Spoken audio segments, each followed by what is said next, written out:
Hi guys, welcome back to Battle with Ola. This is Mujola Lua and I'm so thrilled to be here once again. Thank you so much once again for joining this episode. On this episode, we want to talk about parties to a civil suit or a civil action. I want to talk about parties to a civil action because for criminal actions or criminal suits or criminal trials rather, you already know that they are straightforward. The state prosecutes in all cases. So it could be the commissioner of police or it could be the state, the attorney general, who is suing in the name title, who is suing in the style of the state versus so and so. And usually on the other side we have the defendants, the person that committed the offense, the person that aided or abetted the commission of the offense, or the person that facilitated the offense in one way or the other, or those who received the proceeds of the offense. So that one is pretty straightforward. But for civil suits, it can be pretty tricky, deciding who you want to sue. For instance, I had a mediation session not too long ago, and the person had brought parties that had no say in the matter.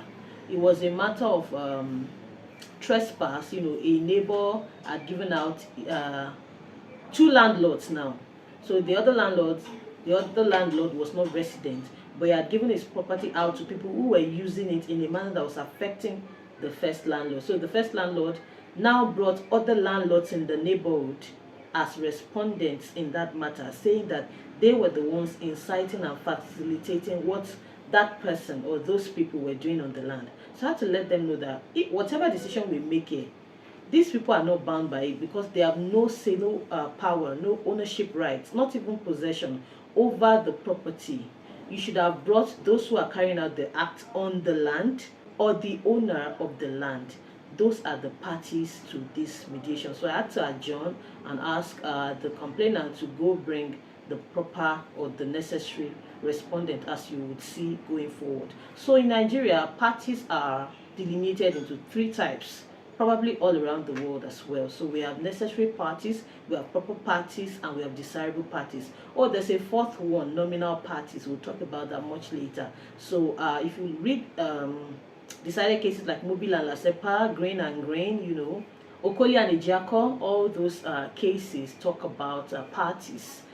So before we talk about necessary parties, desirable parties, nominal parties, and proper parties, let's talk about parties in general. A party must always be a legal person. What do you mean by legal person?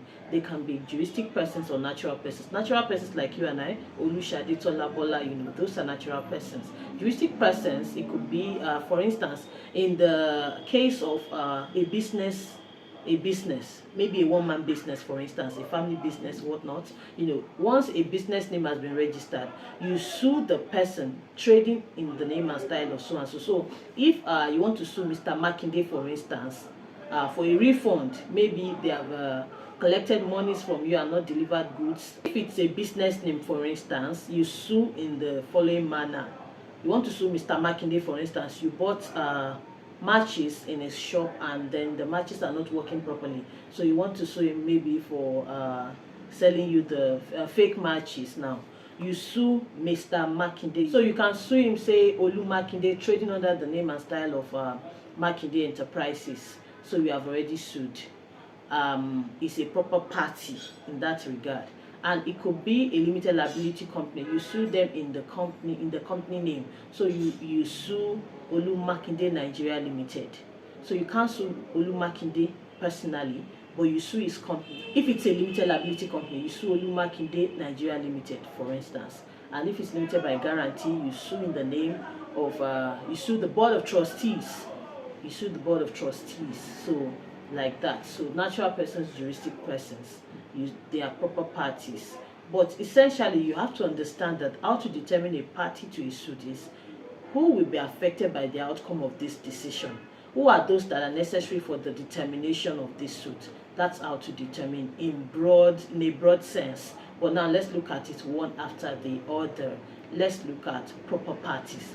Who are proper parties? Grain and Grain, the court established that proper parties are parties who are made parties, who are not interested in the subject matter of the suit, but are made parties for some good reason. But in Mobile and Lasepa, you will find a better explanation. They are parties who will be directly affected when the relief or the claim asked for is granted. So the outcome of the suit will affect them directly. They are proper parties. That's how to determine who a proper party is. Then, who are necessary parties? Necessary parties, unlike proper parties who may not have an interest in the suit, necessary parties have an interest in the suit, and the outcome of the suit will affect them. And the suit cannot be decided if they are not present in their absence. For instance, the agent of a disclosed principal is not liable. So if you want to sue for an action or for a tort or a civil wrong that an agent has caused or committed, for instance, you sue the principal. The principal is a necessary party. The outcome of the suit is going to be binding on the principal. So the principal is a necessary party. In the example that I gave before, the owner of the land is a necessary party. In all suits, necessary parties are your go-to. So it means that the suit cannot be determined if they are not in court or if they are not joined to that suit. The outcome of the suit will affect them, and they have an interest in the subject matter of the suit. So that is how to determine who a proper party is. If a landlord wants to evict the tenant, for instance, you sue the tenant directly. It's a necessary party because the decision will affect him, whether he's going to move out, he's going to pay off what he has not paid, or be compelled to take an action, or to cease from, or be compelled to stop the doing of an action. So it will affect him directly. It's necessary. His presence is necessary. So it's a necessary party. Necessary parties are your go-to when filing a civil suit. And of course, proper parties too can be joined to the suit once the outcome of the suit is going to affect them. And then there are desirable parties. Desirable parties are parties who have an interest that may or may not be affected by the outcome of the suit. So their own interest may or may not be affected, but they have an interest. For instance, we said that a necessary party is a disclosed principal. The agent will then be a desirable party. So once you have sued the principal, you should sue the agent because it's the one that committed the action. So he needs to be part of the suit because even though he was acting on behalf of the principal, he did the wrong. So he's a desirable party, though not a necessary party. And then we have nominal parties. Nominal parties are parties who should be joined to a suit by virtue of their office. For instance, the Commissioner of Police, for instance, not in a criminal matter now, in a civil suit. For instance, the Attorney General of a state or the Attorney General of the Federation, a minister or a commissioner are nominal parties. So they are just parties by virtue of their office. Usually you would join a nominal party for actions that involve the federal government, the state government, the local government, any government parastatal or government agency. You would usually join a nominal party. You could join the speaker if it affects the House of Assembly, you could join a commissioner if it affects a ministry, or you could join the AG, or if it affects the government, maybe the president or the governor, you can join the Attorney General, who is representing the governor or the president. So that's a nominal party. So these are parties to a civil suit. Remember, they must be legal persons, and legal persons can be natural persons like you and I, or juristic persons like business names, registered companies, or companies limited by guarantee, party organizations. And then we've talked about how a party can be a proper party, a necessary party, a desirable party, or a nominal party. So these are parties. So the question, so really, aside the distinct nomenclature, the questions you should be asking yourself when trying to determine who you should join in the suit that you're filing, who you should sue in particular. Can this person sue, and can they be sued? 1. 2. Does this person have an interest in the subject matter of this suit, the dispute? Do they have an interest? Are they an active or a passive participant in the things or the events that led up to this dispute? Or do they have an interest in the subject matter of this suit, if it's a property or something? Is their presence necessary in court for the determination of this suit? And then the last thing is, will the decision of the court be binding on them, or will it affect them?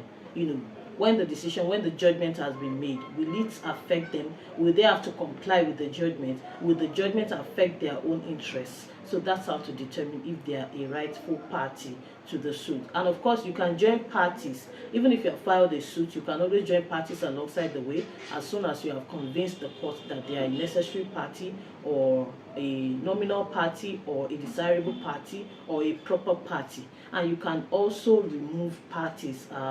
You can remove parties. For instance, if a party has died, has become bankrupt, has gotten married, maybe changed their name or status, or if their position is no longer the position after you have gone to court, if their state, maybe their state in life or society, or as regards the suits, the disputes, the subject matter is no longer their position, you can always, substitute them. You can always alter the parties, once the court gives you the go ahead to do so. So that's all I want to talk about in this video. I hope that it's clear. I hope you've learned a thing or two. Please don't forget to like the video and to leave me comments in the comment section. If you need a personal consultation, you can always book with the link in the description box, and let's talk a paid consultation. I will see you in my very next video. Toodles.